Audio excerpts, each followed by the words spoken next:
welcome back to another episode of Iron Culture. I am here with and displaying our new name, Iron Culture presented by Mass, with Dr. Mike Zourdos. And Z, I was just seeing you in person, in the flesh, probably since the first time since pre-COVID, if I recall correctly. Is that right? I think the last time that I saw you, before just a couple days ago, was in London in 2017. And when I saw you this past weekend, I almost turned around and walked out before I even came up to you. I was like, God, I'm not ready for this again. It's been all of this time, and I don't think I can bear it. And but I got myself together. I composed myself, and I came up and I did what you do when you see anybody you don't want to see, and you're like, "Hey, man, it's so great. How have you been?" And I did the thing, and that's that. But now we're back to normal, and it feels much better. Honestly, I couldn't even tell. And I'm not sure if it was that I couldn't even tell you didn't want to see me, or that I didn't even care. Honestly, they're very close in the mind of a narcissist.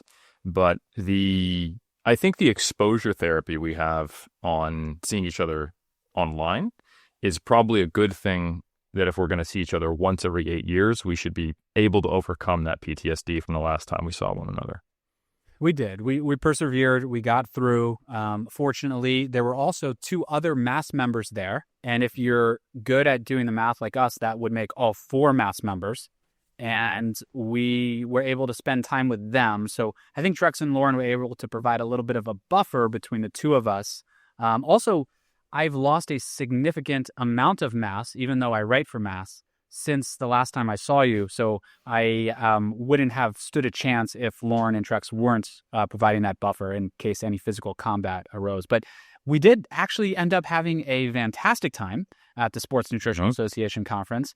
All 4 of us gave a talk. We got to do a lot of cool things for Mass. And I got to say, I'll admit, it was pretty great to see you, man. Yeah, no, so we'll move from the obligatory, we're slightly uncomfortable connecting as males from our generation and dry humor style, breaking the 4th wall, 3rd wall, 5th wall, breaking walls. I feel like the Kool-Aid man right here. And I will say, oh yeah, we had a good time. We're in red too. That bit really worked. I felt like I did that on the fly pretty well. But no, it was fantastic. We got a lot of content done. And we were actually saying off air before we started recording that this might have been the best conference that we have ever attended in terms of the quality of the speakers. I'm going to be a little bit of a jerk to the ivory tower, but at academic conferences, it's very hit and miss. You might have some of the best academics in the world, but they're not necessarily great at communicating topics, or because it is such a broad conference under a relatively large umbrella, there are some talks that no matter how good they are, you just can't really connect with. But because we had a relatively targeted focus of sports nutrition, and the people in the audience were all practitioners, so everyone, I think, nailed the right balance of an evidence-based but still practitioner-focused outcome. And not only were everyone either top-tier practitioners or top-tier academics, or doing a little bit of both, but they were all amazing presenters. There was not a single dud in the lineup.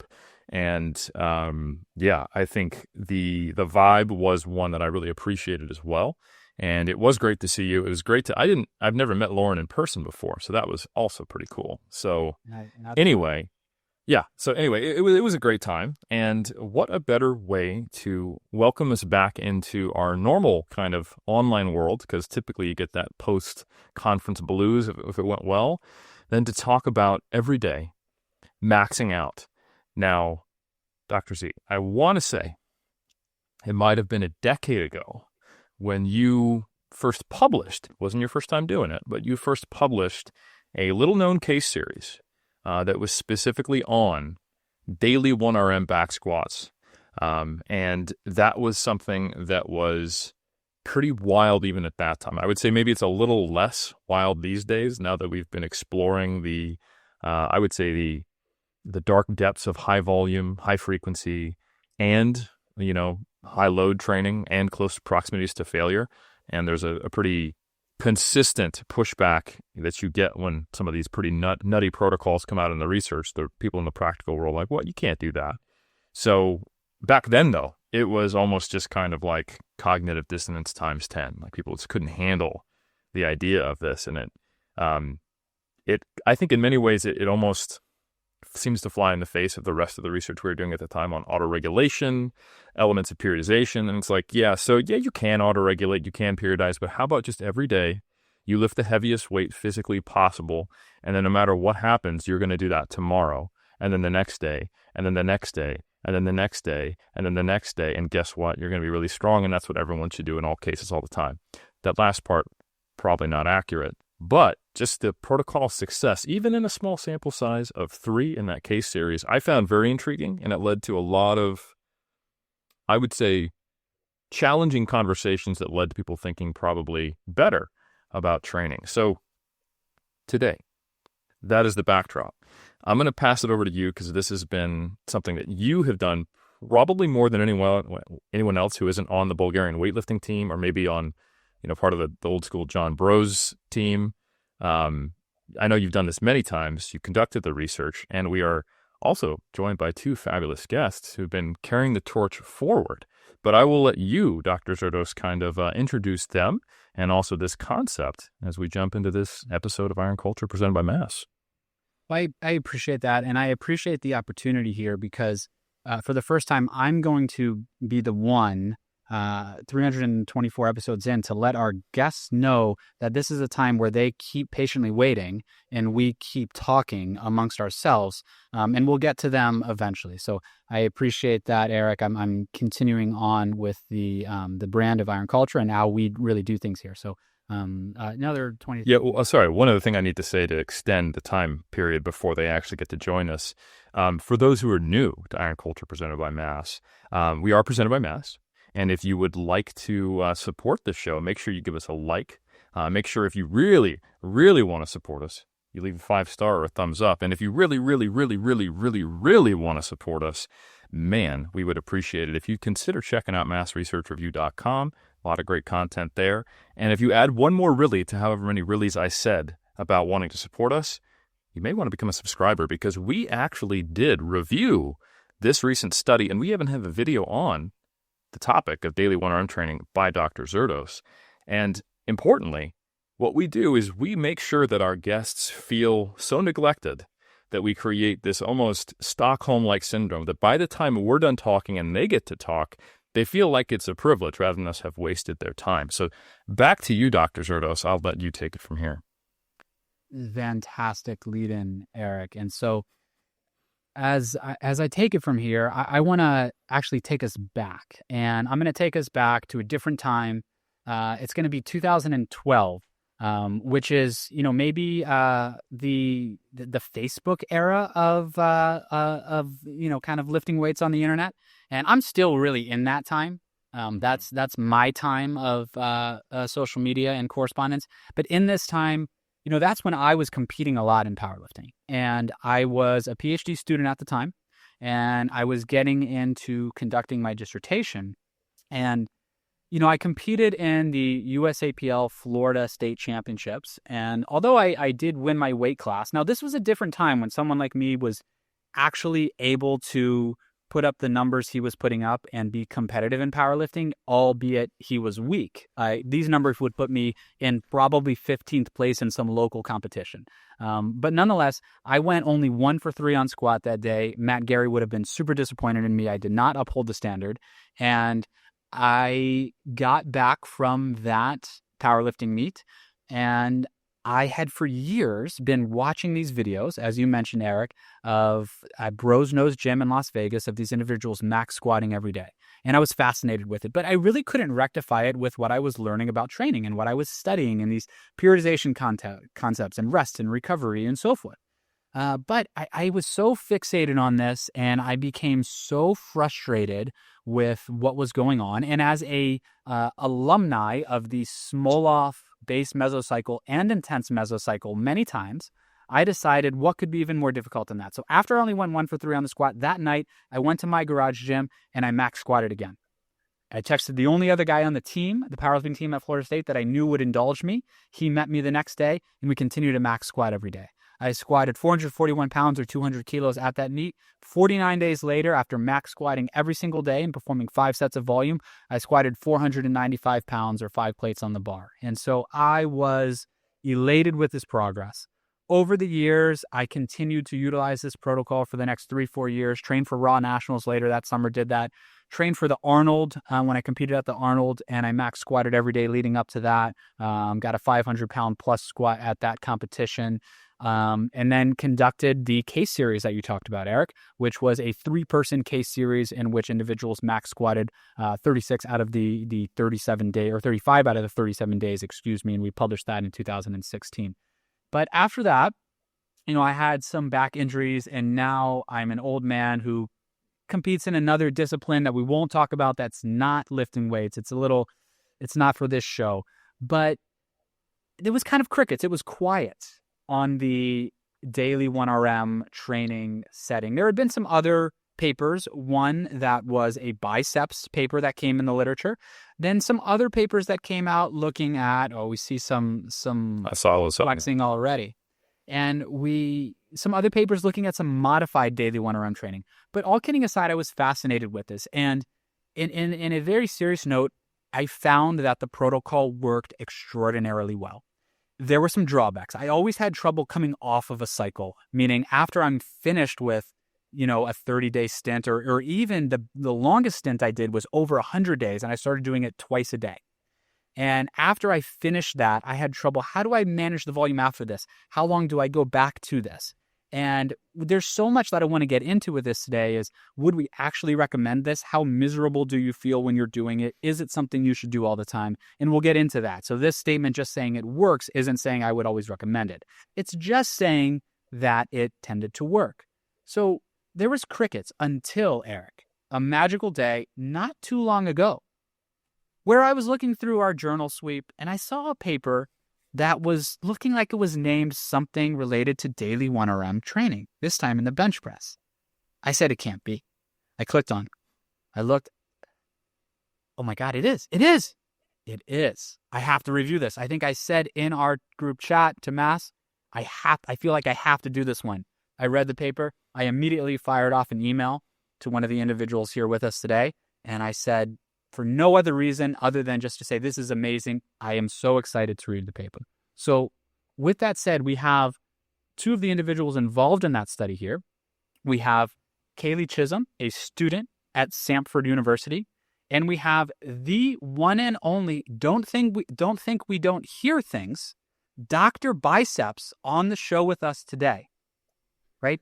He's well known, and let's go. It was just such a pleasure. That's when you've reached the pinnacle. You may see his name on the screen. You may think this is Dr. Washmuth. That is not the case. He has reached the pinnacle. The top is there a pyramid for this, Eric? I don't know. I'll leave that to you. I will answer that question real quick, and I'll say, have you ever met Dr. Grant Tinsley in person? I have not, but it would be an honor to do so.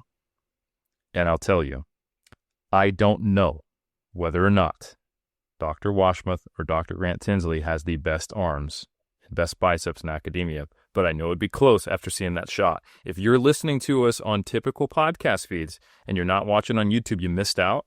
We're going to probably make him do that a few more times and see if we can ruin his academic career. But let's just say it's impressive. Let's just say it's impressive. And if there is a pyramid, we may need to reserve a spot for 2 at the tippity top. But it's possible that if we got the right kind of pose down, we could find out. But I'll leave it there. The important questions for the future. So we have 2 of those individuals involved in this wonderful study that we're going to talk about, Kaylee Chism and Nick Washmuth, or Dr. Washmuth, Dr. Biceps. Thank you very much to both of you for joining us today. And so thank you for having us. It is wonderful to have you guys here. So you guys are both at Samford University in the physical therapy department. Dr. Washmuth, the professor, and Kaylee, you are a student currently. Is that correct? Yes, I'm a first-year student. All right. What an introduction to your first year to be involved in a daily 1RM study. And so I was very excited when I read the study, and I did reach out to Dr. Washmuth, and he was very kind to respond right away, and we chatted about the study a little bit, and then I reviewed it in mass. And so This study is a study for those that kind of need even a little bit more background, that looked over 38 days and had individuals max every single day for the first 34 days. Then did a little bit of a taper on day 35, day 36 and 37 off, and then a max on day 38. And so you tracked over time the change in bench press 1RM to see, would this bench press 1RM increase? When would it peak? What would it be at post-testing? Did it increase linearly? Did it tend to vary? Kind of gauge how people felt each day. But for everybody watching or listening, that is 34 consecutive days of maxing, and then a post-test on day 38. So if you have not heard of this idea or you're not familiar with it, I think this will be very interesting to see if it does work, if we do recommend it, and so forth. And before I turn it to each of you to tell us what happened in the study, we were talking a little bit offline. I would like to hear about how this study came about and kind of the etiology of this study, when you guys as learning about this protocol and Dr. Washmuth getting some students on board for this. So I'd love to hear about the etiology and then go into kind of what you found and what you learned from the study. Yes, Eric. And also, if I may, I imagine that Dr. Washmuth, you didn't do your PhD specifically in 1RM training, and Kaylee, that's also not the topic of your future studies. I'd love to hear just a bit of a background of yourself. Like, how did you find yourself doing this, and who are you? What are you about? And kind of, if you can introduce yourselves a bit to the listener as well, I think that would be really helpful to put everything in context.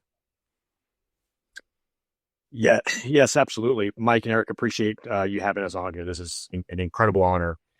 Again, I'm Nick Washmuth. I am trained as a physical therapist, although I no longer practice. I practiced for about 8 years and transitioned into academia. And I'm currently on faculty at Stanford University in the Department of Physical Therapy. And actually, I'm currently enrolled as a PhD student at the University of Alabama in Huntsville, where I study the beneficial effects of swearing. So I'm enrolled as a PhD student.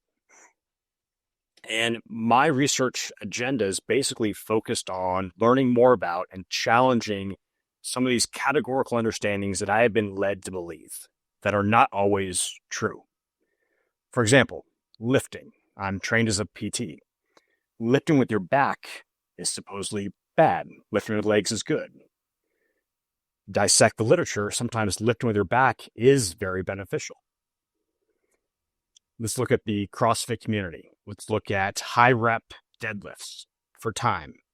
If you look at a CrossFit or anyone deadlifting quickly for time, for speed, they tend to transition into a more of a lift with their back stoop posture. It's more efficient. It's less amount of metabolically taxing.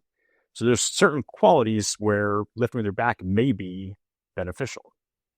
I enjoy studying the it depends type of questions. So these categorical understandings, lifting with your back is bad, swearing is bad. Well, not always. On what does it depend? So we debate. Kaylee's class had a debate of what lifting technique is the best, and it's however you define the best. So a group debated stoop lifting would be the best, or squat lifting, or semi-squat. And one of the arguments that one of the groups made was, if you look at the CrossFit community in a CrossFit competition, someone doing some high rep deadlifts for time, they tend to move in a more of a stoop pattern. It's quicker and it's less metabolically taxing, which has some benefits in that situation. And we can talk about more about swearing here in a second, but what led me to want to do this 1RM protocol is that it challenges my traditional kind of knowledge of what strength and conditioning should entail, how I was educated of classic strength and conditioning concepts. And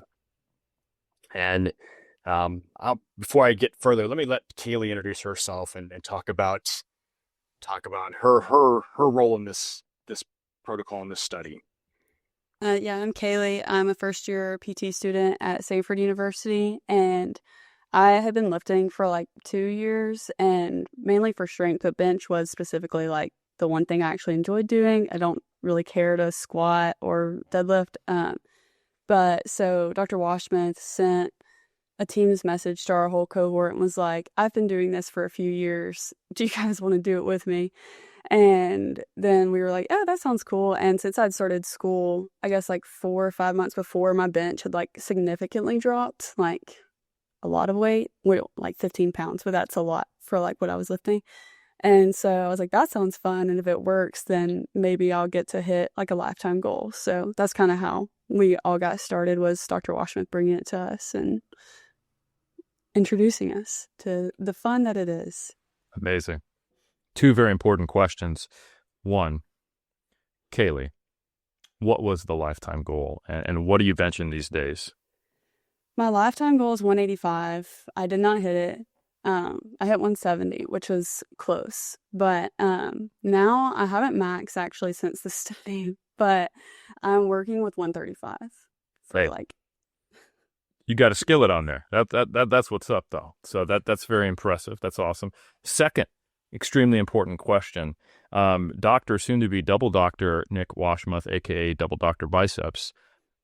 Which doctorate is going to go first once you complete your PhD in the order? The DPT or the PhD? And there is a right and a wrong answer that may or may not end the podcast. It'd be the PhD in swearing, obviously. Let's effing go. I'll leave that off because I don't have a PhD in swearing. I probably do it wrong. But anyway, I just wanted to cover those 2 important points, Zourdos, so I'll let you take it from here, though. Extraordinarily important points. And I do want to get back to your work on swearing and performance after we talk about the daily 1RM study, because I am quite interested in that. And you did have a few papers that were pretty recent on this that I was able to check out before we jumped on here. So with that, it's amazing that I'm thinking back to when I was a student, and if I had a professor reach out to a class and say, hey, you guys want to start bench maxing every day?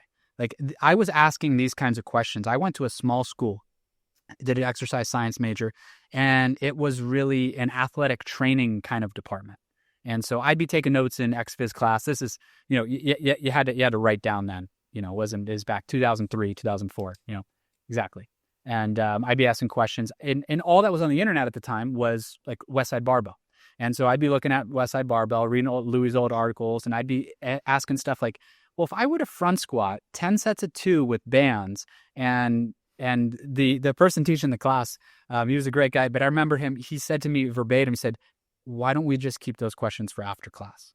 And like, there was no interest in any of this stuff. So just the fact that we have a professor doing that, and then Kaylee, your response and other students' response saying, yes, like that sounds cool. What a dynamic we have to start off this study. So as you get into, we have a little bit of the origin of the study here. I know I outlined a little bit of the protocol, but I'd love to hear what you found and what you learned from the study as a, going through it, if you're performing it, and as a researcher. Take us through that, not just the findings, but what you learned from it. What did you observe, the fluctuations, and what would you recommend, and how did your mind change on it after going through this protocol? Yeah, let me back up a little bit and share how it's evolved for me over the past 5 years or so. So I first learned about this protocol, Mike's protocol, in the 2016 paper, I believe. I learned about it in 2019. So I was talking with a colleague of mine, Tyler Williams, excellent individual. And we were talking about management of tendinopathies. He was dealing with some high hamstring tendinopathy, and we talked about a loading regimen where you basically load the tendon pretty aggressively every day. And he's like, Nick, there was a recent case series that came out about max back squatting every day. I was like, really? Share this with me. I read it, and it changed my life. I did the exact protocol for 38 days because I misread the paper, and I thought Mike did it for 38 days, but I understand it was 37 days. I did it for 38 days. And I was so fatigued at the end that I took 2 full days off before the 38th day. But I peaked on day 38 after those 2 days off.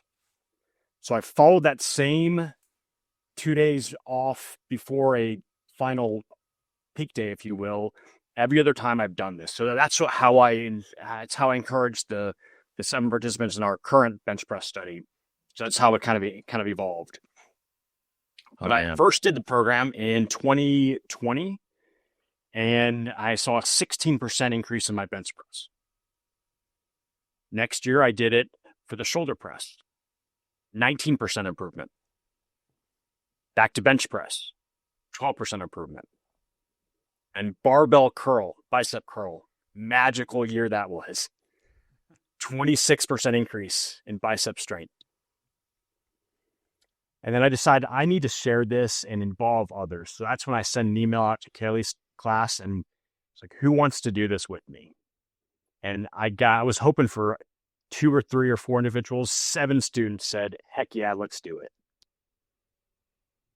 Wow. I have 2 comments, Mike.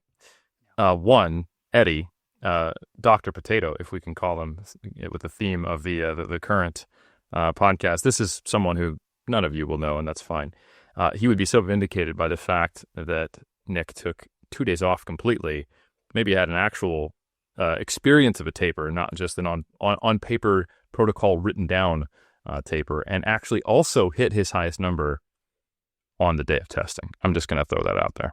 Yeah, my son affectionately calls this gentleman Uncle Potato, and he very strong individual and did the protocol. And when in our study, our quote taper was working up on day 36 to a single at I think 80 or 85% of 1RM, and I was like, hey, this is the taper. He famously looks. He was like, what do you mean taper?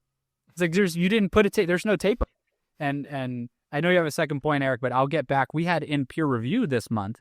I wrote the article reviewing your guys' study, and as I was going through your protocol, then I was going through some anecdotes I had over the years and sharing those figures in the Mass Research Review.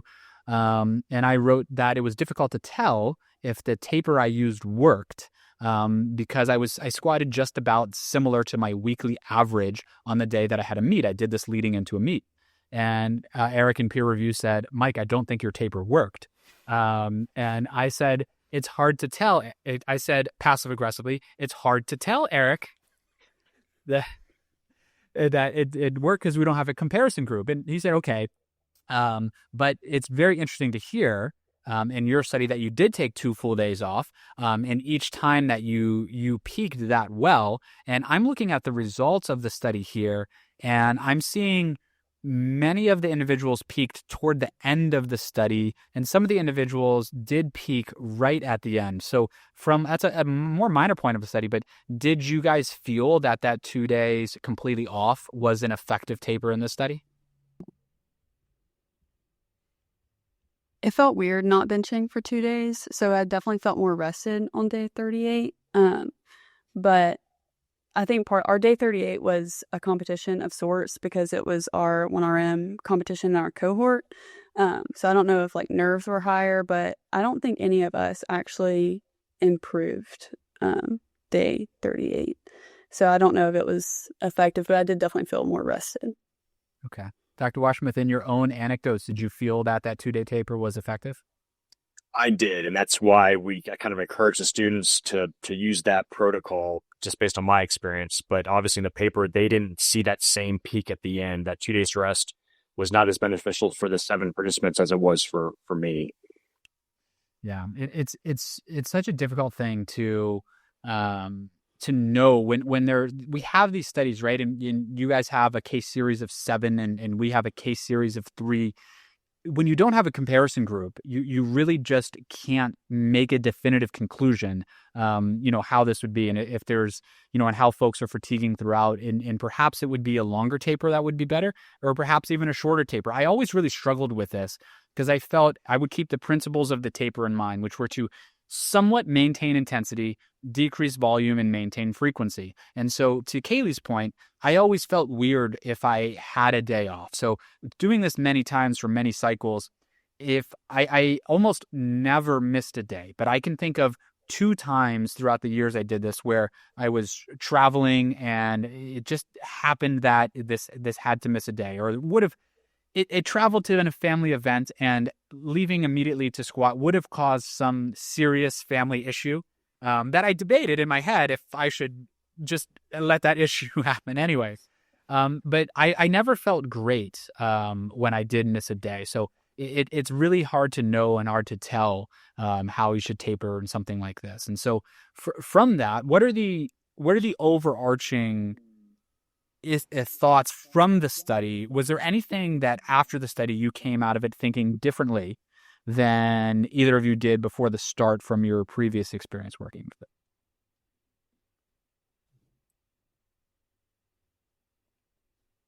I think for me, I always kind of felt like prior to working out, if I didn't feel like working out or like felt like it was going to be a weekday or something, that kind of dictated it. But we did the mood scores before we lifted each day, and those were not consistent at all with how we lifted. And so I think that kind of changed.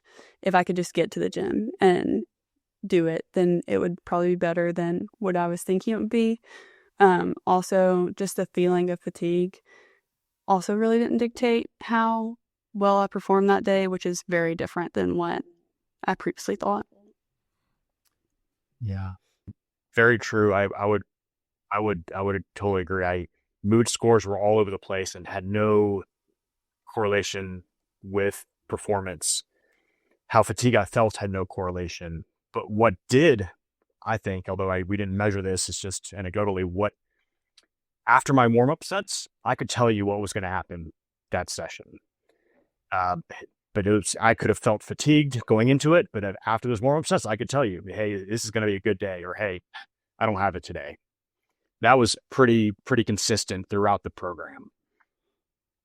I think that is very much something that I experienced as well. And so you guys did the profile of mood state scale, and we didn't do that, but we did a perceived recovery status scale, and we didn't really notice much relationship either. But to Dr. Washmuth's point, one thing that we did in ours is we looked at velocity on all of the attempts. And so I knew once I hit 85%, I would be able to predict pretty closely what I was going to squat that day. And it, depending on how fast that moved. I think on the first day I moved that at, 0.5 meters per second. And if I moved that one day at like 0.55 or 0.56 meters per second, and that day, like I knew right away. But to your point, and a lot of the anecdotes I went through and in doing this many times, 30-day cycles, 50-day cycles, 100-day cycles, you're feeling so rough at certain points that when you're warming up, it feels really like a struggle just to get under the bar a lot of the time. But once you make it through that warm up to 80, 85%, the tide can turn, right? So there were so many days where I would go into the gym, no desire whatsoever to be there, right? You do anything and everything to elongate the warm up, to walk around, to talk to somebody else, to do this or that. Then you finally squat the bar, you finally squat 135, 185, 225, whatever it is, and it can be moving really slow.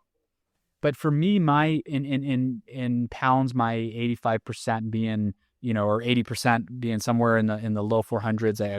When I was squatting over 500 for this, I would get a feel right around there how it would go. Even if 375 felt like a 8 RPE, I would know once I got to 405 to 420 to 430 how that felt. So you really have to get through those early warm-ups. And I think in the broader picture, we oftentimes talk about, and Eric, you and I have made a career talking about autoregulation. And there is a lot of merit, of course, to saying, hey, what metric am I going to use to guide my training today? Saying, hey, okay, I'm not feeling good. Am I going to use this scale, or am I going to say if my velocity is depressed, if my vertical jump isn't very good, what metric am I going to use to predict my training? But what's important, and I always harp on with this, is it's important that metric actually predicts performance. And so often we go into the gym and we feel sore, but I would challenge people to think how many times they felt sore and they actually start warming up, and then all of a sudden they feel okay.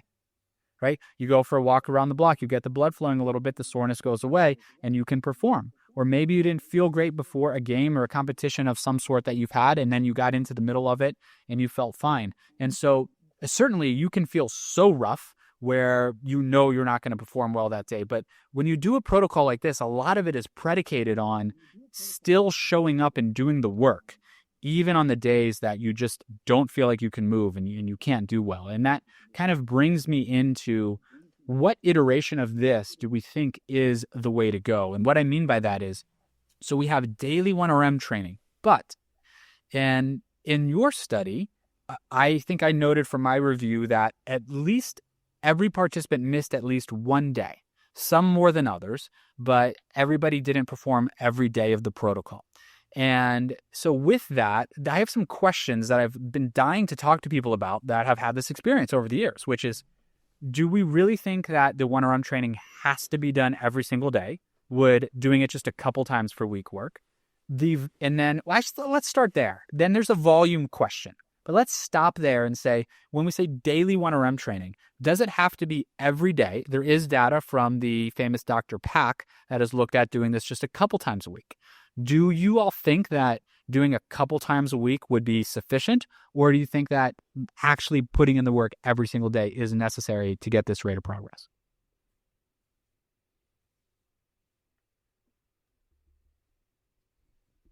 Kaylee, we'll start with you. You going through the protocol and being part of this on your quest for the 185 bench, which you're gonna get, and we're gonna have a triumphant maybe announcement on the show when you get there.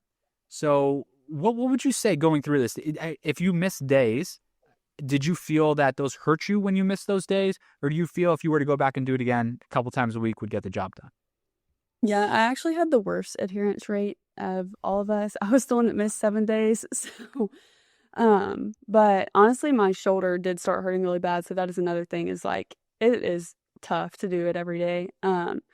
But I think I would have had better results if I had gone every day, but also I could have actually hurt myself. So who's to say on that? But, I did have a lower percent of increase when compared to the average of everyone else. So it's hard to say if that's because I missed days or just because I'd been benching heavier than a lot of the other participants that did it more consistently.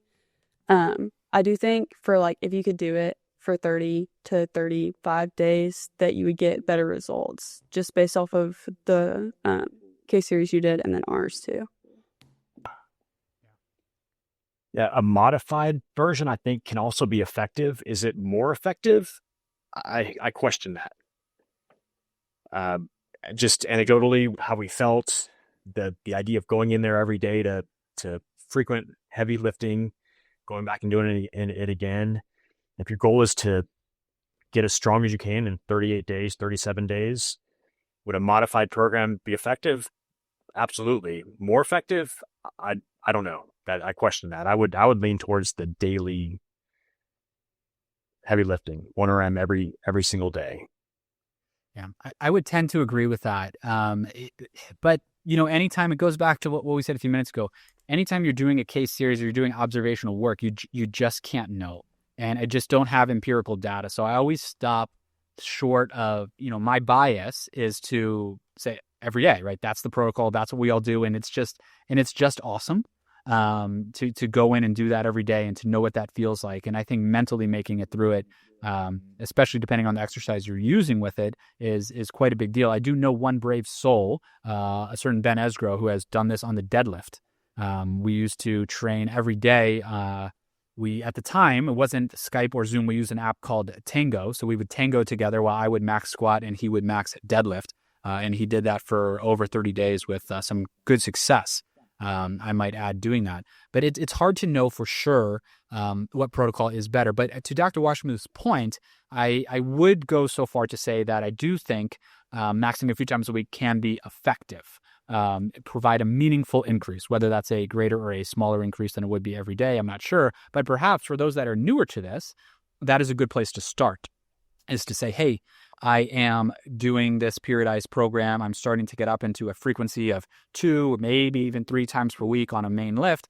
And now I want to really peak my strength or get more used to this type of training in a shorter amount of time. And I think there's some efficacy then to say, all right, I could start with a heavy-ish single, once or twice a week, or even go up to 3 times per week. And that kind of brings us into the next question of dosage, right? So the first question of dosage on this is, how often does it have to be every day?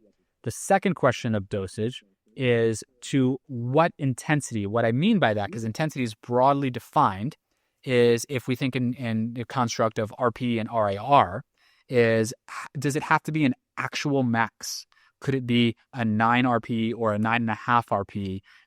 For me, anecdotally, when I was doing this, and I included some of this in the mass article, I linked my old spreadsheets that I took out of the 2012 archives. And when I say that I was doing this to a max every day, what I mean by that is every day, and Justice for All, as high as it could possibly go on the stereo, a new bottle of nose torque, the smelling salts every single day, and just absolute 10 RP on the bar. And I only failed a couple times, but I would go to the absolute max every single day on this. So with that said, and I know, Eric, you have some experience doing a modified version of this as well. I would love to hear from everyone going around the horn. Kaylee, where your max is to that absolute 10 RPE, how many times did you fail? And do you believe, or do you think you would need to actually go to that max every day? Or do you think a modified dosage a little bit away from failure would be sufficient? Yeah, I went to absolute failure every day. I didn't go without a spot. It was nice as I was getting into the protocol. I knew what I would hit about each day, so I didn't have to ask for a spot until I was getting closer to like my previous max. But there were days that I didn't ever try more than 3 times to hit a new weight. And then there were days where I think I had tried for a long time to get, it was 175. And before that, maybe 165, 170. I failed it 2 or 3 times. And then I would unrack it, do basically a negative, knew I probably wouldn't get it, and still try, but then have someone pull it up. So I think the days that I did that, I went up the next day. So I think going to absolute failure is beneficial. Yeah, I'll be the skeptic on the podcast because I actually think the data that we do have that isn't observational directly contradicts the idea that there's just an increasing dose response of having a higher and higher and higher and higher and higher proportion of your loading at a larger percentage of 1RM. If we look at the data, I'll use one actual specific original research paper that is, I think, probably maybe more specific to this, because if we extrapolate from, say, the meta regressions that have come out of your lab, Dr. Z, then there's some extrapolations that have just not included singles at all. We're looking at an average load of like 9 reps, right? But when we look at some studies that were done on junior weightlifters, so we're talking late teens, early 20s by Gonzalez Badillo back in the day, and they were pretty well trained as well. And if anything, I see young, vibrant lifters as being potentially more responsive to this, not less. They had 2 different papers that came out, basically a low, moderate, and high volume load protocol compared to what they were historically doing in this group of weightlifters, or during this other phase of training, a low, moderate, and high proportion of the lifts being done at over 90% of 1RM on the snatch, clean and jerk, and back squat. And the interesting thing is that there weren't really clear advantages of having a higher and higher escalating proportion when you looked at the dose response of the volume being performed at a percentage of 1RM that was over 90%. And I think another bit of data we have on this, and it's not super, super clear, but is from Dr. Pack's work, where when you look at the total number of sets, not just the singles, the amount of an increase that you got from just doing, a 2-3-1 protocol. So that's 2 squat singles at a near max, 3 bench singles at a near max, 1 deadlift single at a near max, and then going to also doing back offsets on those days. It improved all the lifts pretty well, but the deadlift disproportionately so, because it went from just 1 single set to 3 sets per week. And then it kind of started to plateau as far as there wasn't a relative clear dose response of number of sets that were heavy being performed. So my perspective on this general relationship is that specificity is very powerful, but that also means that you kind of can saturate that signal at a relatively modest dose. I'd also point out that daily is arbitrary. it's been done. That's what they do in the Bulgarian system. That's what Zourdos did. And once it's published, some of the more academically minded individuals go, well, that's the protocol. That's the one you do. It's been proven. But it almost kind of has this slight bias of, well, only things that have been measured, managed, and published exist. Other things don't. And I can tell you that in my coaching experience as a powerlifting coach and my personal experience, which I haven't done the full protocol, so I'm not going to lean on as much, there does seem to be a point where you can max more frequently, or you could make all of those singles at a 10 instead of a 9, or have some as 8s evens, where it's unclear to me that you're getting a benefit from it. But it is clear that it's harder and it's more fatiguing. And another thing I notice in the long term is that the harder those phases are, where someone pushes really, really hard, the more they peak, but the more there's a valley afterwards. And something that I would always find interesting when I talk to Dr. Z about his experiences of how did this go? Like, well, so where's your max at now? It's like, well, I'm not at that same peak. And I'm like, okay. But I think that's to some degree true of any strength athlete's experience, is that if you look at the course of a year, they're going to have peaks at different times, but they seem more extreme to me when people take these really hardcore daily 1RM type protocols. And I would personally prefer, as from a coaching perspective, a performance perspective, to keep a more modest dose in at all times and have a better perspective on where it is, and not to see these drastic swings. So Kaylee, you mentioned you're hitting about a plate right now for some reps, but you were up to, 170. So there's like a 30-pound swing there in potential maxing. So now it's not like you were like, hey, and my goal right now is to be the best powerlifter I possibly can be. You're like, hey, I love bench, so let's go. And there's nothing wrong with saying, hey, I know if I have a concentrated block of time dedicated to a lift, I can peak it, and we can use that as a tool. But from my perspective, I do think when you're using something highly specific that you can kind of saturate that signal pretty early. And then logistically, from a powerlifting or weightlifting or strongman or any type of other perspective, when you're not just focused on a lift, when you're trying to improve a collection of lifts in the case of a strongman, or 3 or 2 for your barbell athletes, you do really have to think about what's the kind of that peak of efficiency in terms of what do you get out of it without, really pushing that athlete into the hole psychologically or physically, because it sort of doesn't really matter in practice. So anyway, that's my perspective. And the example of what I saw when I started to see less benefits and where did I start to have more downsides was that I had to personally build up from doing roughly that same 2-3-1 protocol up to the highest frequency, which I had for about one block of training prior to tapering, where I had my best meet. I was squatting 5 times a week, deadlifting 4 times a week, and benching 6 times a week to a single, somewhere between a 7 to a 10 RPE. And I was kind of undulating those. So if I had a light single the next day, and I would notice it, almost like when you do a lot of volume, you're going to perform pretty poorly the next day. I noticed that when I was hitting 9 and 10 RPE singles, or 9.5 RPE singles, the next day probably wasn't going to be quite as good. But if I had, then did a 7 RPE between that and I came back, I would pretty reliably be ready to hit something close to peak or a new peak. So I have done, I would say, 8 to 10 RPE singles on each of the lifts, at least 4 times, with the lowest frequency being deadlift, but to a max of 6 times on bench and 5 on squat. And I did them all simultaneously with volume afterwards. It was a brutal protocol, but that was very effective. And one thing I did notice, though, is compared to what I hear from some other people, the decrement in strength with when I would then go to a kind of more of a maintenance dose, there was much less of a contrast between the two.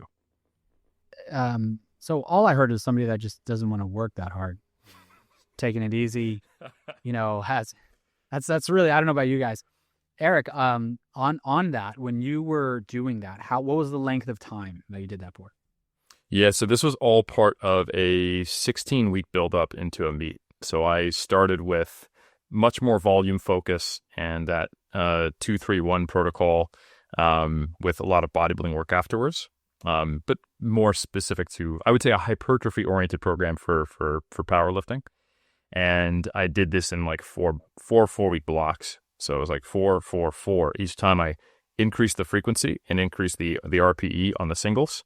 So it went from 231 to 342 to 453 to 564, and then taper into the meet. And then the proportion of time spent doing accessories versus back off work was changing as well. So I started with really just doing the singles and maybe some back off work on bench, and then a lot of non-specific training. And then that proportion decreased, and then I started doing the back off volume on some days. So by the time I was in that last phase, I was doing like 2x3 after each one of those singles at 80% of the single for the day. So I wonder, and I don't necessarily agree or disagree, because I honestly just don't know. Sure. But I wonder to go this is going the complete other way from what you suggested, which very well may be true, is that you notice you did better when you would take like a 7 RP day, the next day you maybe go up to 10 and back down and so forth, which on the surface makes sense because you're a little bit more recovered by staying a few reps shy of failure. However, since you were doing the 10 RPs infrequently, perhaps you just weren't adapting to them as somebody that would do it every day. And the increased dosage, while you would for anyone who is fortunate enough to watch this episode on YouTube, the great Dr. Trexler isn't here to chastise me for using my hands to demonstrate figures, which I'm going to do anyways for those that are listening and can't see this. But what I'm getting at is when you start a protocol like this, typically, and I was actually a little bit surprised, Kaylee and Dr. Biceps, that we didn't see this in your project as much as we did in mine.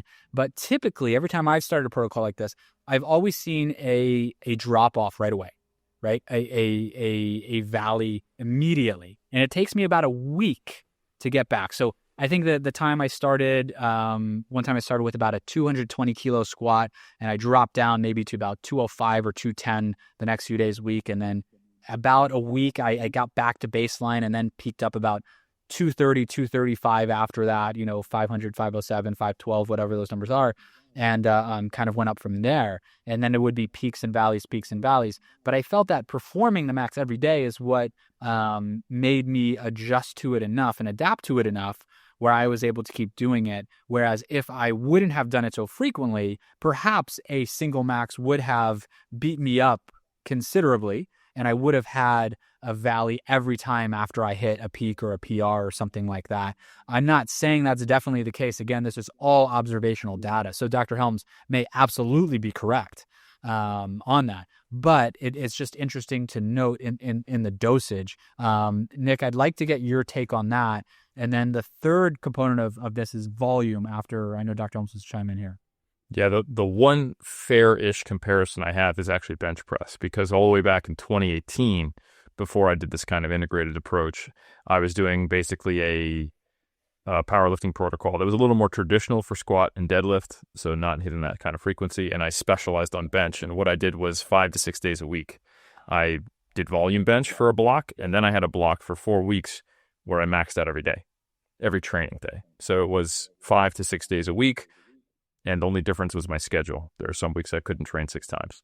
So the number I hit on paper was higher. I peaked at a 165 touch and go when I was doing daily maxes, but I was also 6 kilograms heavier. And when I did the protocol that I described, I did a paused bench to competition standard at 155. So I think arguably maybe the latter is slightly better bench press when you're 10, 11 pounds lighter. But it was also another 2 or 3 years of training under my belt. So it's a hard comparison. Yeah, it's all so hard to compare and to know. Nick, where do you land on this in terms of, kind of the dosage that's needed in going to a 10 RP, if you will, every day? And then I'd like after that to get into the volume component, which is talk about the volume you guys did in the study, and then how much back off volume do we think is actually necessary for these gains? Yeah, first of all, I sense a genesis of a collaborative study here of answering these questions out of let's combine labs and make it happen. And a genuine desire that I have here to let's help me answer these questions. Let's create some new knowledge around best practice with this original 2016 protocol by Mike. Let's do it. But as far as going to complete 1RM, I would say that was the most challenging part of the protocol. I didn't have an issue going in daily. If you're conditioned in your routine of working out daily, that was not the challenge. It was that the mental, you have to be in a different mindset to go in there and give it your all. You could do a heavy single that was just shy of a 1RM and be fine. It wouldn't be as mentally taxing. That's what fatigued me, was just that going in there and actually doing a true 1RM. It was long. I was waiting 5+ minutes between sets. The warm-ups lasted forever. It was just mentally exhausting. So I do think maybe not going to that true 1RM each time may have some advantages. What that threshold is, I don't know. There's likely a threshold you have to reach to get those benefits. I couldn't tell you what it is, but I to decrease that mental burden and load and just overall fatigue physically and mentally, I think going just shy of a 1RM may have some benefits. Yeah. And then in terms of the volume, in our case series, and this is really what I just did in practice, and exactly why I did this, I can't pinpoint, probably from some of the Bros Knows videos that I was watching or things that I was just learning, because that's all that there was at the time, and reading about the old Bulgarian weightlifting team. I did 5 sets of 3 at 85% of whatever I would max that day. And then the next day I would do 5 sets of 2 at 90% of whatever I would max that day. And I rotated that volume. We did that in our case series. In your study, you guys did both those protocols, but you gave the participants a choice and they could choose between which one of those they wanted to do. In my opinion, it probably doesn't matter much which one they would choose to do. But Kaylee, how do you feel the volume helped you? Do you feel that performing the volume was beneficial? Do you feel that if you only did the 1RM and no volume, you still would have gained similar progress? Or if you were to do a modified version, let's say 2 or 3 sets of the volume, would that have been sufficient? Yeah, I think talking to some of the other girls that did the study, we felt that we were getting stronger doing the volume sets, because I think that was a gauge for us of like, okay, I didn't get my volume sets today, but then the next day going in, hitting the same max, and then hitting the volume sets, whether that be just encouraging, so then you can do better the next day because you feel stronger in a sense. So we definitely like anecdotally thought that it made us stronger. I also definitely preferred the 5 sets of 2 at 90%. It was way easier for me to hit those than to hit 5 sets of 3 at 85%. Something about the 4th and 5th set, getting the 3rd rep on those 2 sets was always really hard. I definitely think there could be benefit from backing off that a little bit, because 5 sets can be a lot, in my opinion. 3 reps is a lot of cardio. I agree. Nick, how do you feel about it? Yeah, it was, so we intended to follow the alternating 5 sets of 3, 5 sets of 2, but we got into the study and we had a couple of participants that misunderstood the protocol a bit, poor instruction on my part. So we had to kind of modify the regimen, but they did either or, and some people alternated, some people stuck with one. But I think the volume sets are important. I do. I think it was just it was a heavy load, and I got most of my volume sets. I think I might only fail 2 or 3 of those sets for the entire protocol. So just getting those solid reps in, it built confidence. It was a lot easier to me than the 1RM. So it was almost like a cool down, if you will. Yeah. It was a good way to finish the day. I never had problem with volume sets. I always found the volume sets not that difficult.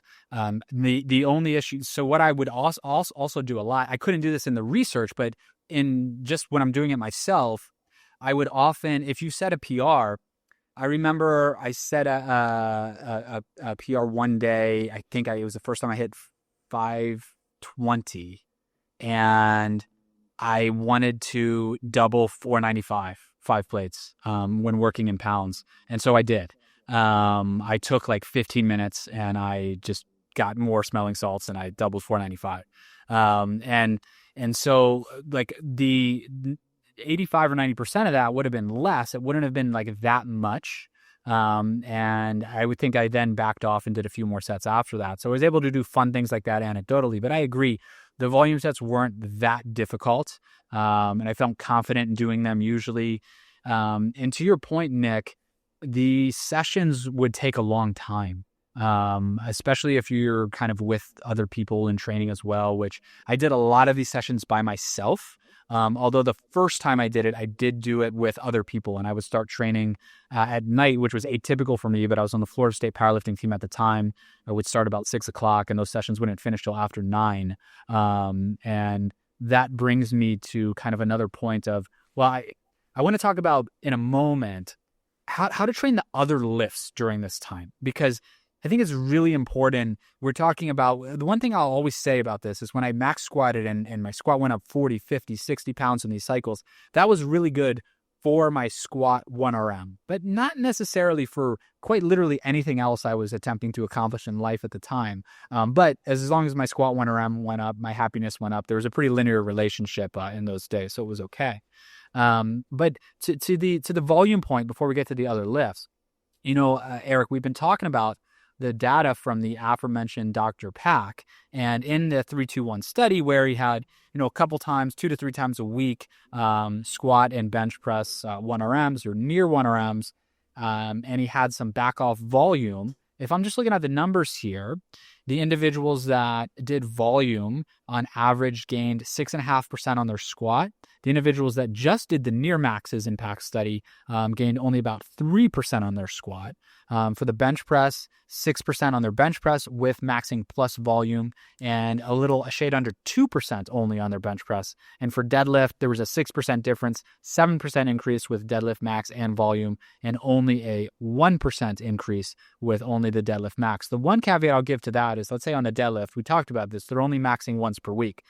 If you're only maxing once per week, so 1 time per week max and that's it, versus another group 1 time per week max, then a couple sets of volume. Adding 1 set to the max is a 100% increase in the amount of volume you're doing.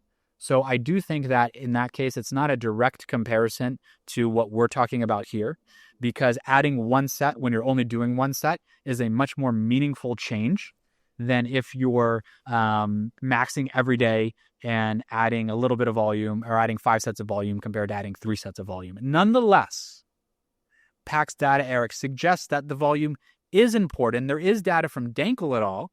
That suggests a bicep max every day on one arm versus a bicep max plus 3 sets of 10 didn't add to strength in the other arm. But that's not quite an apples to apples comparison. So I gotta say it's not even a fruit to fruit comparison, because of the like that one I have a really tough time with, because the unilateral design is really helpful for hypertrophy, but it is directly confounded when we're talking about strength adaptation. So the cross-education effect. Yes, exactly. Yes. Yeah. So, but the volume does seem to be beneficial there. Eric, do you have a take on the volume? I suspect that you would believe the volume to some extent is important. I don't think the volume is that different from the maxes. They feel very different. But what we're talking about is pretty heavy loads for pretty low reps in all cases. Doubles, triples, singles. There obviously is a big difference between a single and a triple. But in terms of the kind of the loading ranges we're talking about, 85% of 1RM and up for the most part. To me, or I guess in packs was it 80%? I can't quite remember if it was. I think so. 2x3 at 80% of the max. Yeah. I believe it was 2x3 at 80%. Yeah, that sounds right. So I think the way I like to look at PACS research is we have a comparison between 1 to 3 heavy sets and 3 to 9 heavy sets. And pretty clearly, the 3 to 9 heavy sets produce substantially more gains in 1RM compared to that, if we look at it on a weekly basis. Frequency absolutely probably does matter, but I think when you're dealing with that low of a threshold of total work, there's something going on there. And I think the interaction between squat and deadlift is also important. I think there's far more transfer between those two, and I think the bench is less fatiguing. So I think there are a few things going on here where I generally think the cost of doing daily 1RM training on bench is substantially different from a squat. And the difference between doing like daily 1RM training on bench while doing other stuff is also a lot different than trying to do it on squat or deadlift. So it doesn't surprise me when we see these types of findings, in my opinion. And I'm not sure that the volume work is something fundamentally different than the top sets. I think they're far more similar in the grand scheme of resistance training to one another than, say, the sets of 10 in Dankel were to the 1RM. Yeah. I would tend to agree with you that, and I've done the protocol for both the squat and the bench press.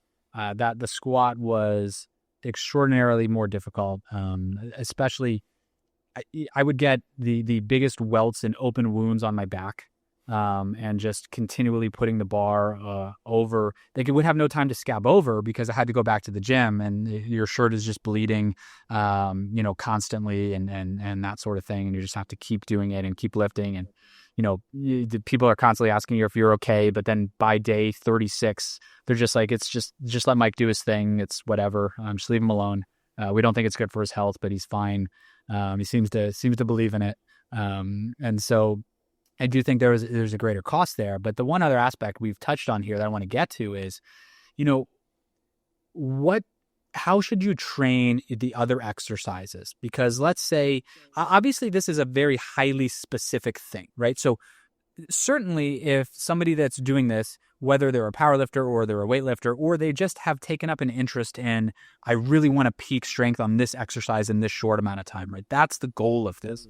And so they want to do that, but they're not going to neglect everything else, which I made the mistake of, right? And I didn't intend to, but those sessions went on for 3.5 hours. And I after that, I would sometimes have to go back to the biochemistry lab, and I would have to, sometimes an incubation was finishing, and then I would have to go back and do that or do some work.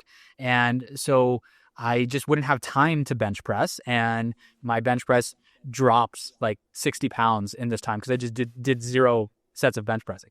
So obviously that's not a good idea. But then I adopted a strategy where I got a bit smarter and said, okay, I'm going to utilize a 2 to 3 day a week, lower volume, but higher intensity, around 85 to 90%, where I could do minimal volume, because I did have some elbow pain from the squatting, and my bench press maintained pretty solidly there. So, Kaylee, did you train the other lifts during this time or any other exercises? Did you find that difficult?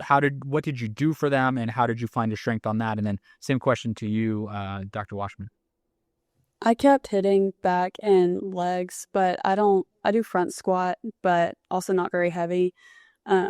And so I didn't notice any big decreases in strength, but we did that once a week. So there was one day a week that we could hit everything else. So I think I noticed pull-ups got a little bit harder, but also I felt like I gained a lot of muscle in my upper body, well, just anterior delt really, and pecs, but so I don't know, and just like gained some weight during the study, so I don't know if actually pull-ups got harder because I was only doing it once a week or I gained weight. So but I didn't notice any big differences really. Yeah, part of my experience doing the protocol, I guess now 5 times, has been the more I did outside of the protocol, the more of overall fatigue I felt, obviously. So our goal for this project was to peak on, Kaylee was talking about it, we have a 1RM lab as part of our exercise physiology course. And it's a lab where PT students get to attempt a 1 rep max on a lift of their choice, and then do some back off sets to failure. And just for students to experience what it's like to actually do a true 1RM and actually reach failure on a less than 1RM load. And this lab, Scott Bickle runs this course, and it's evolved over the past 2 decades. And it turns out it's a bench press competition now, basically. So the primary goal is to peak on this day with a bench press. We didn't care what other lifts went down. We just cared about bench press on this day. So we had a very different kind of overall strategy than a strength athlete. So just respect that idea. So what I encouraged the students or the participants in this study was, feel free to lift on a different day, but just go keep it to 1 or 2 days outside of, 1 or 2 days a week out of other lifts, and keep it minimal, with the focus being the bench press to peak on that 1 RM day.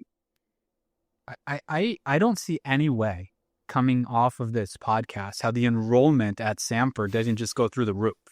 Like if I'm 17 years old and I'm stumbling upon this, now there weren't podcasts in my day at 17 years old, but if I'm 17 years old watching this now, thinking of where I want to go to school, and I'm lifting weights and I'm hearing that there's this 1 RM lab and I have the opportunity to max every day. I have the opportunity to learn from Dr. Biceps himself and to have a lab focused solely on getting me the best possible bench press 1 RM that I can. Like, and I mean this seriously, I don't think I would have considered any other university anywhere in the world at this time. So I hope that this is probably the best advertisement that Samford could have and that the physical therapy department could have. So I hope that there's somebody out there watching this that chooses their school based upon this. And if you were to choose Samford over where I am because of this, I would not fault you one bit. And I would go with that. So I think that is a great point, that you guys are doing this for this specific purpose. And so just on this topic in general, it really is important that, to talk about, would we recommend this, who we would recommend this for, under what circumstances and what situations. And I would really start at the most basic, which is obviously this is for the highly specific goal of 1 RM strength in that lift, in that exercise. So if you're a power lifter or a weightlifter and you're looking at experimenting with this, I would say it's possible it would be a good idea for you, but probably not till you have a certain training status, one where I think you'd really have technical mastery of the lifts. I wouldn't want somebody to go into this, if they're going to really open themselves up to injury just because they don't have the skill on the lift yet. Besides, if you don't have the skill on the lift yet, you're probably at an earlier stage, and it's just not necessary for you to do this to gain strength yet. So I would recommend taking advantage of the strength gains that you can from more typical training. Use kind of the values that we've talked about and how many sets per week and the recent meta regressions and so forth, and even lighter than that, lower than that, to kind of build up. But if you're at a point where this is something you want to try and you can sustain this, I would look at a few other things first, as well as what do you have going on in your life, and can you sustain this with any non-training external factors that might come into play. The reason I personally stopped doing this is because I started having other responsibilities and other things that I could have done. And for transparency, when I started, I would have done it twice a day. That's what I wanted to do, but I couldn't quite get there in what I had to do in life. And I did end up doing it twice a day for toward the end of a 100-day stint at one point.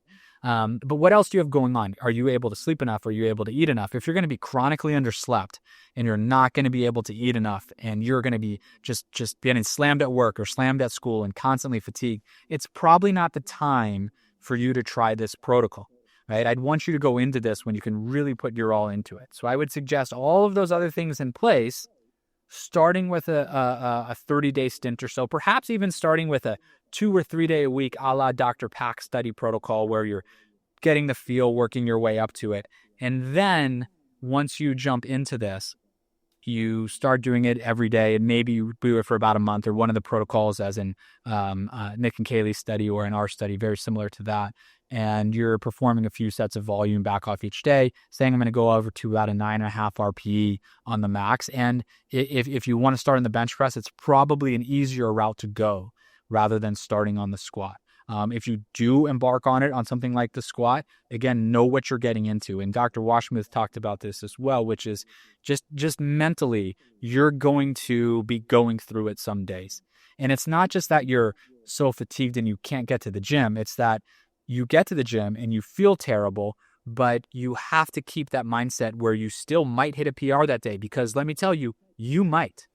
But you're going to be in that gym for hours, and you're going to have to make it through the warm-up and persevere and go through it. So I would just make sure everybody that is considering this knows what they're getting into when they do it. That being said, it is awesome. And if you have the ability to do it, I'm going to stop short of recommending you do it. But if you're so inclined, it's pretty sweet if you can do it and you can make it through, and you can do it for the long term. Start with 30 days. And again, I've done it 30, 50, 70, 100 plus days at a time. And it's been very, very cool. And I've never once done it where it hasn't been successful. So I would recommend going into it that way. But other thoughts, recommendations on people going into this in practice? I do want to go. Sorry, go ahead, Dr. Washmuth. I wouldn't agree with what Mike said. Will add the idea that with our study, what I didn't expect to occur, in hindsight, it makes sense. We all shared a spreadsheet where we all entered our data, so everyone could see what everyone was doing. So there's some camaraderie, encouragement, community involved there. A short story with what kind of that community. So I woke up one day and wasn't feeling it mentally or physically. So I just skipped the day. And then the column where I put reason, I just said, wasn't feeling it. So Tyler Williams and Scott Fickle come up to me and it's like, what happened? You weren't feeling it? So next time I go down to the lab, Tyler writes on his chalkboard, bench press or die trying. And just the comedy around that was good. So I think having somebody doing it with you is beneficial. That support, that encouragement, someone who actually knows what you're doing and doing it with you, I think would be advantageous to completing it and getting through it safely. Kaylee, any thoughts? I think you just have to commit beforehand. And I agree with everything Dr. Zourdos said too. Yeah, the only things that I want to input here is from just generally training at very, very high intensities, that's, close to 1 RM for the purpose of increasing 1 RM, that I do think biomechanics plays a pretty big role here. There are certain people who just really seem to get disproportionately beat up by certain lifts. And if anyone has met Dr. Z, you can understand how he'd be all right doing 100 days of squats just based upon limb lengths and proportions. And if you met me and I was telling you, hey, I'm working up to a max of, 5 times a week on squats, 4 times a week on deadlifts. Oh, they're not full maxes. It's somewhere between 8 to 10 RPE. And I told you, oh, and by the way, like my back is in a constant state of being smoked. They would be like, that makes sense. I'm 6 foot. So, and I pull sumo just to try to get slightly better leverages in terms of how much load I have to put through my lumbar. There are definitely some people who are going to be disproportionately negatively affected by doing something like this. And just, it's not specifically about the 1RM protocol. It's about the lifts themselves. Something that I've definitely seen is that less can be more. I've trained several people who have pretty atypical limb relationships, I would say, or torso to limb relationships. And the thing that actually seemed to unlock their squat, in one case, this is someone who, I'll give you the relative squat and deadlift numbers, and it'll help you understand maybe how they're built. But best squat ever was around 90 kilos. Best deadlift ever was around 140 kilos. And this is a short torso, long femur, female lifter. And hit that 90 kilo squat, going down to only training the squat once every 2 to 3 weeks, but doing a tremendous amount of accessory work and doing other things that enabled her to stay more upright while still benching and deadlifting quite heavy quite frequently. And there was just a very clear disassociation between what would work for bench and deadlift and what would work for the squat. Also seeing the same thing that some people just simply, especially if they're an ultra wide grip arched bencher, just simply getting into that position under load starts to create issues. I noticed for me that because I bench max legal width, if I do a certain load and frequency of benching and squatting at the same time, I get to a certain point where I must do bench press first, or I have such severe pain through my arms from being in that pretty aggressive low bar position on squats that I'm losing intra-workout 10 kilos on my bench. So I have to bench first once I start to get that pain, or it's just there's no other way around it. So I find that the musculoskeletal limitations are probably going to crop up first for most people. Now, the one thing you can take from that is that means you're probably not built to be a power lifter, so maybe do a different sport anyway. But yeah, for all the meat nuggets out there, this is great stuff, you know? What is that supposed to be? But I have found that the best vehicles, you were a meat nugget, and you had a really good squat. Correct. Yes. Now you are a, What did you think when you saw my physical appearance just a couple of days ago for the first time in 8 years? Were you alarmed? Were you going to ask me if I was okay? No, I'd say you were well adapted to endurance training. I think I just look like I'm 2 weeks out all the time, to be honest. I mean, to be 2 weeks out implies from a bodybuilding competition, which it implies more muscle mass that you had. But I would say maybe in terms of the raw conditioning, for sure. Things are being said. You know, on that, I agree. I think it's a great point that we needed to get in here. And so, and you alluded to this, saying it's not just about the 1RM training. Even more than that, I would say for some individuals, squat volume, meaning actually performing volume sets of squats specifically, is completely useless in that their leverages are so poor for the squat. Yes, they must practice that skill to some extent, so they are ready for game day and they can do that and are familiar with that movement. But continually having them do lots of squats, if they have just poor ankle mobility and really long femurs and their torso is just not proportioned for this movement, that doesn't mean I don't think volume is necessary for them, but I think specific volume is probably a net negative for them in those cases. And so I would strongly recommend against that. And this outside of the 1RM discussion, just in their typical squat training and so forth. But being a, quote, meat nugget did have its advantages back in the day at that point. So absolutely. Else in this area? To be clear, my best squat is 227 at 93. Your best squat is like 230 at 74. So that's correct. You know, like it's good to be better built for powerlifting. So yeah, absolutely. And I think like when you look at the lifters who sustain and tolerate very high volumes and high intensities of high specific training at a high frequency, you tend to see much more homogeneity in terms of their build. I'll just say that. Totally anecdotal, but it's something I've definitely noticed in over 20 years kind of being in the game. So that's right. You know, Eric, I have a question that I would like to ask Dr. Biceps here that I've been kind of chomping at the bit to get to, which is outside of this daily 1RM training study that you guys did, you have some research that's been coming out recently on the concept of swearing before performance and its impact on performance. And, you know, I reviewed a systematic review in Mass a little while back, Eric, that looked at various warm-up strategies and what they called, quote, psych-up strategies.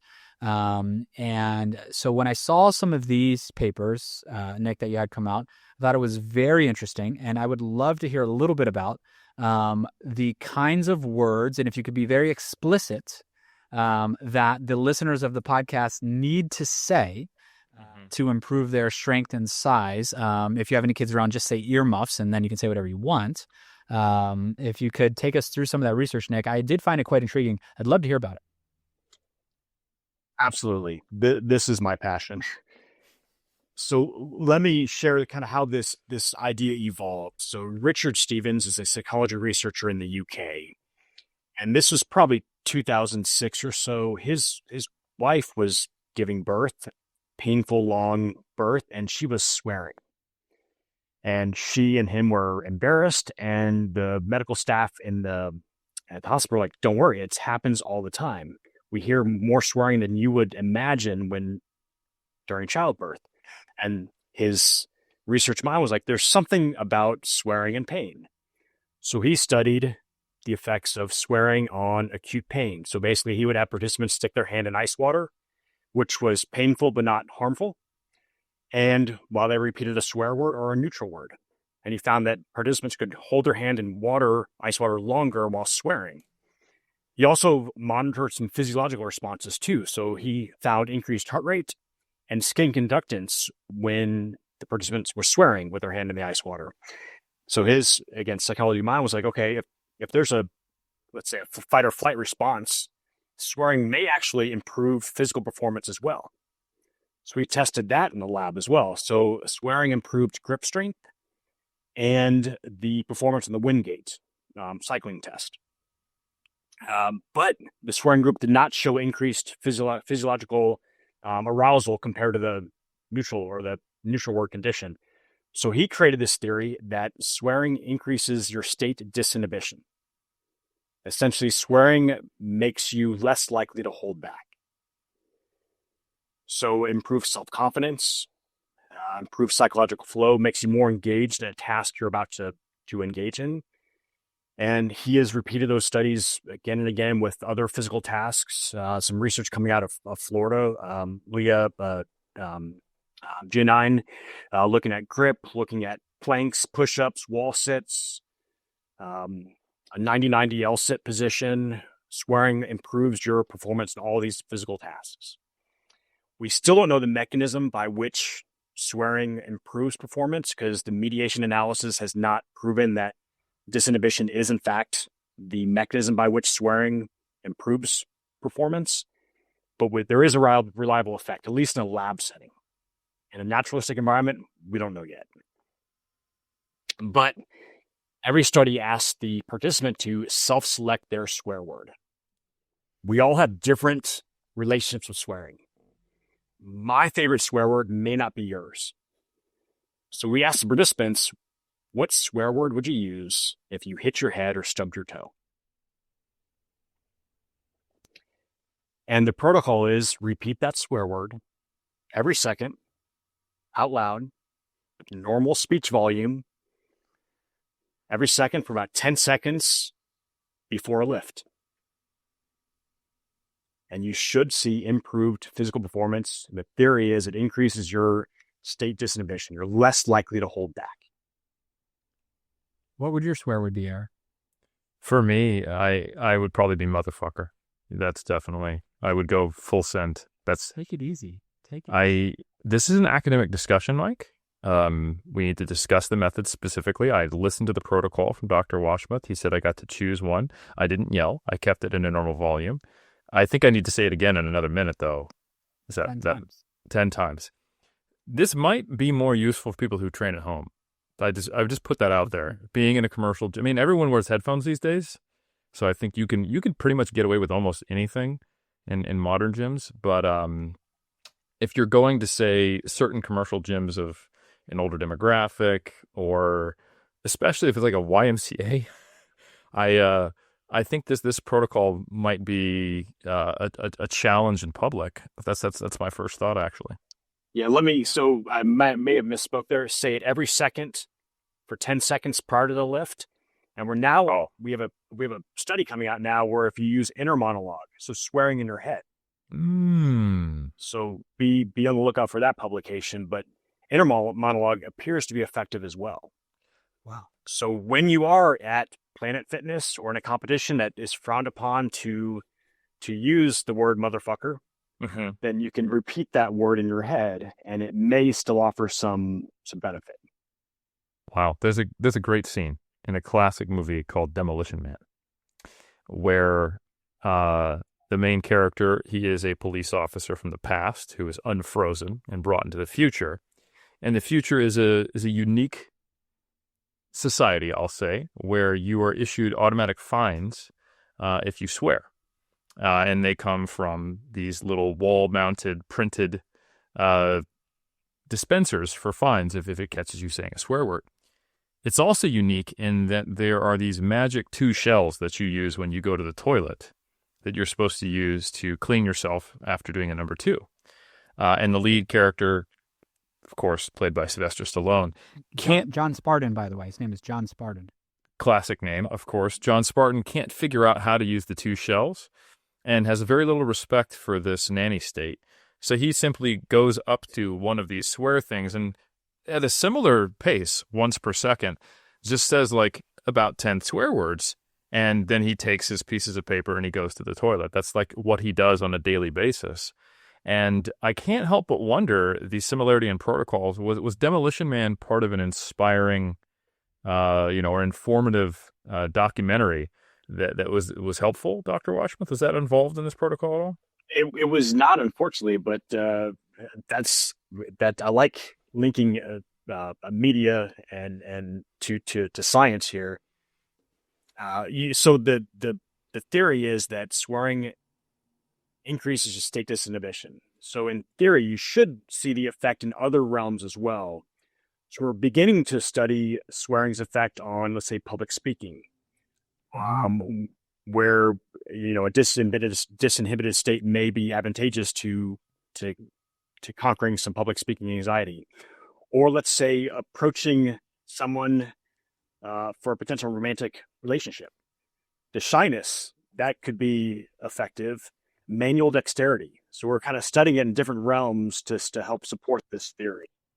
That is really interesting.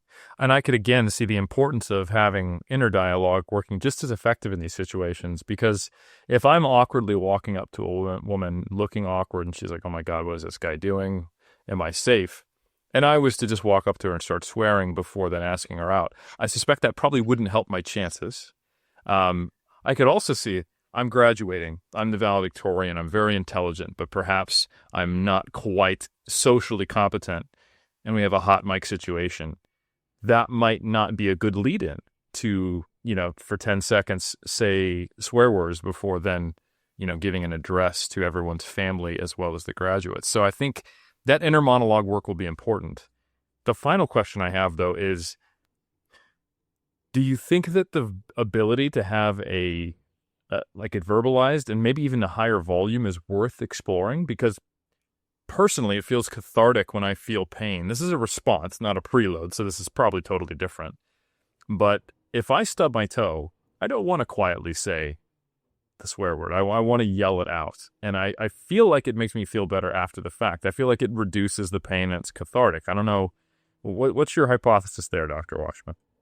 That's a great question. We just finished an IRB for that exact study. So looking at swearing while shouting, swearing while using a normal voice, neutral word shouting, neutral word normal voice, and seeing the impact.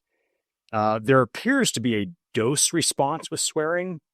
So when you say a less intense swear word, let's say ass or damn, you get a small effect in performance as compared to a more aggressive swear word like shit or fuck. So there may be some sort of synergistic or additive effect with swearing and shouting, but we don't know that yet. So we're exploring those questions.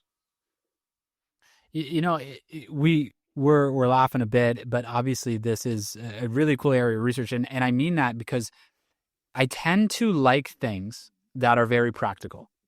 And I've talked about this in Mass a bit, and I know Trex has mentioned his enjoyment of kind of practical strategies as well.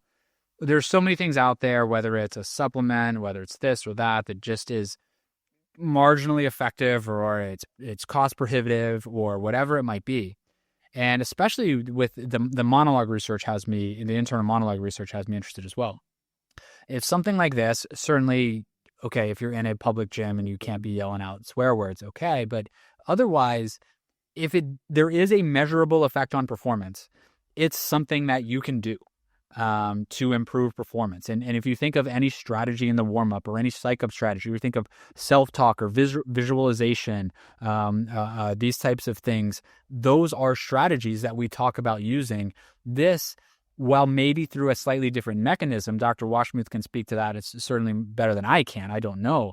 But maybe through a slightly different mechanism, could accomplish something similar in a very practical manner in the 10 seconds before you approach the barbell, or if it's endurance exercise or whatever it is that you're doing.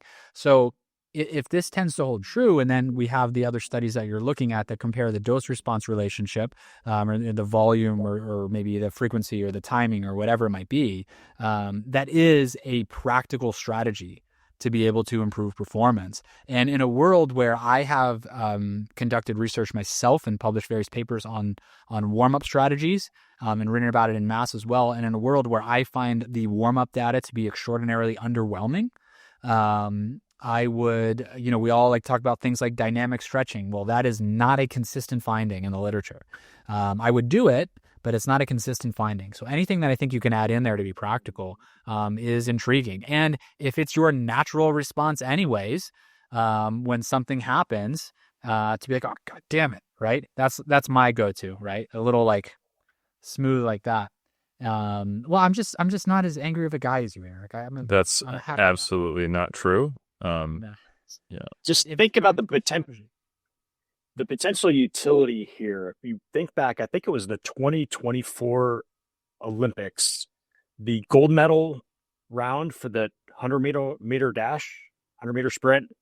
I think the difference between first and eighth place was like 0.5% or something. Yeah, you famously didn't know the winner for 30 seconds. I remember Noah Lyles and whoever else standing there watching. Right. And you didn't think he won. It didn't look like he won in the live. But then, of course, how they crossed the line and the lean over. But yeah, it was extraordinarily tight between all of those individuals. And as a professional elite Olympic athlete, any tool they could use to help enhance performance, I'm guessing would be beneficial, and they would just like to have these tools to utilize. What if they turn on the starting blocks to their opponent and they say it to their face?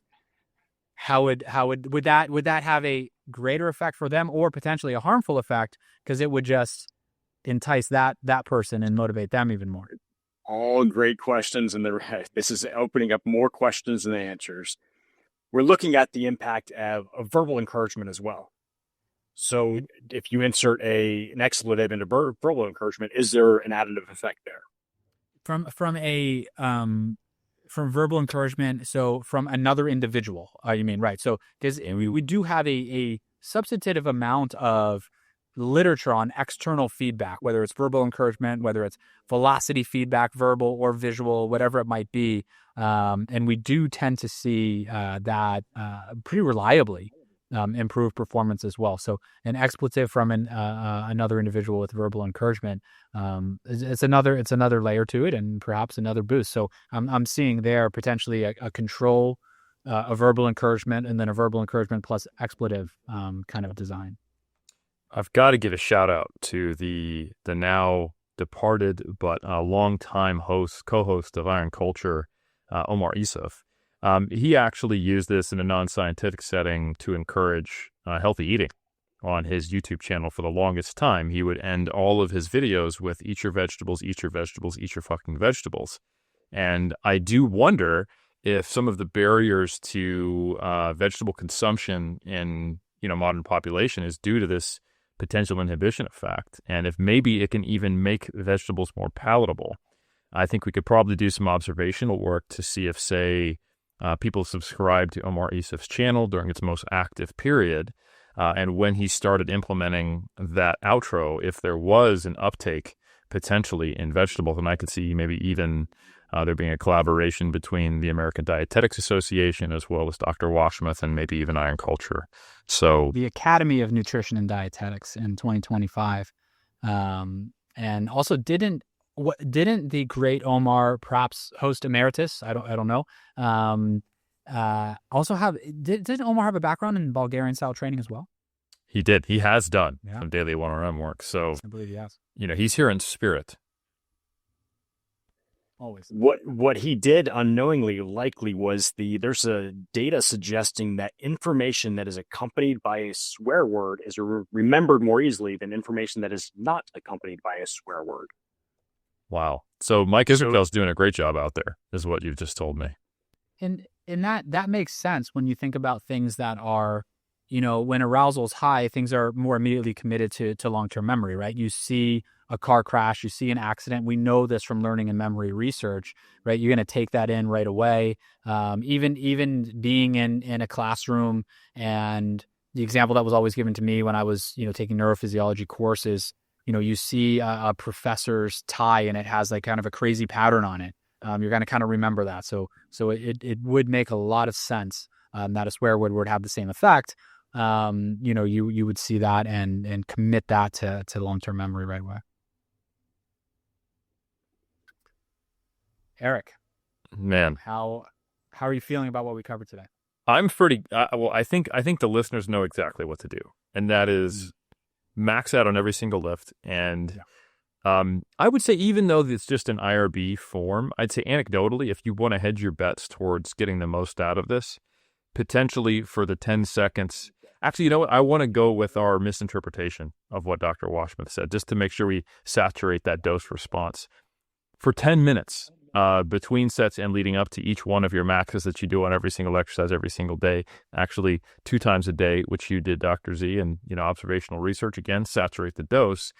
Scream at the loudest volume you possibly can every minute on the minute, potentially every second on the second as well for the last 10 seconds to kind of have that escalating dose. The most vulgar swear word you could think of, I know the research has used self-selected, but given that there seems to be a dose response of I would say the social unacceptability of the swear word, that's probably going to get the best performance. And then if anything socially consequential happens from that, Dr. Washmuth, can we just put your email in the show notes? Probably your personal one. 100%. Cell phone as well. Perfect. Yeah. Perfect. So that's who you want to address your questions to, potential any lawsuits or any of the above. But I feel like everyone has clear takeaways, practical takeaways from this, and that is just swear constantly at the highest volume you can before maxing out on every single lift you have twice a day. Dr. Zourdos, do you feel like I accurately covered the research of our guests? I do feel like you accurately covered it. I just want to throw another plug in there because it is an underrated movie. If you do get a chance to watch Demolition Man, Sylvester Stallone, Wesley Snipes, yes. A lot of Taco Bell in that movie. Taco Bell survived the franchise wars, and you're going to enjoy it. Flashback to, I believe, 1993. But I think we covered some good ground here today, and I do want to thank very much Kaylee and Dr. Biceps for coming on the show today, because this is a topic that I have enjoyed for many, many, many years. And I truly have. I loved training this way. I was very proud of the work that we did on it. And I mean it sincerely. When I saw this paper come out in the literature, I just was so excited. I couldn't wait. I sent it to the mass crew. I sent it to my students, and I emailed you, Dr. Washmuth, right away. I also want to say, a fantastic job of making the data available, open access for everybody to see. It's such a pleasure these days to see more and more folks doing this, and the transparency and the data reporting here was excellent. I was able to go in and see everything in the data file. I loved the link in the software you guys used to report it as well. I might have some follow-ups on that because I don't typically use that. I'll use OSF and I'll put everything on there, but I thought this was really well done. So I want to thank you guys for that. Thank you for coming on and talking about this and indulging something that I thought was important, and now I've learned at least 2 other people think is important, and just really appreciate the conversation around the topic. And so that's all I have, Eric. I don't know if our guests have anything else before we sign off here. If they'd like to plug anything else about their work or anything else they're doing, I'm sure we'd love to hear about. No, I very much appreciate the opportunity to be on this podcast, and I genuinely want to further this research about 1RM training. So let's somehow make this happen. I am in. We will very, very much touch base off the podcast here. We'll probably leave Eric out of it because he seems to be a skeptic, and he made suggestions like you should maybe not max every day or get a little rest or take it a little easy. And to be honest, that's just not the kind of atmosphere that I want surrounding the work that we do. I also don't want anybody questioning our biases. Mm-hmm. I want to go into this, with what we already know is true. And so for somebody to come in here and suggest an alternative is just a little offensive, Eric. So hopefully Kaylee is on the same page as us. So Kaylee, do you have anything else to add to that? Or is there anything else that any other work you have going on that we should be on the lookout for? Not yet. We do a capstone project at Sanford, so me and the girls that also did the study have already talked about furthering or further looking at the 1RM study in some way. So what a capstone project. What a time to be alive. Eric, I am excited to see what these folks do in the future, and if they are willing to collaborate with myself, I would absolutely be honored to do so. We're in the era of multi-site data collection, bigger data, and that's the way we're going to be able to answer the most important questions, like does yelling at the top of your lungs swear words before you max out on all lifts improve performance? So no, I want to, in all seriousness, just thank you guys for the work that you're doing and the contributions to the field. It is very interesting research, and of course, when we saw it come out, Mike truly did say in our Slack channel, I feel like I must review this. And I said, well, if you don't, I'm going to. So let's go. So I just want to thank you both for being on. I also want to thank the listener for hopefully learning something about how to train on a daily basis or twice daily basis. And as always, if you can support the show, give us a 5-star rating, give us a thumbs up, share it around. And if you want to really support us, definitely check out massresearchreview.com. And with that, I will say thank you for listening, and we'll see you next week on Iron Culture.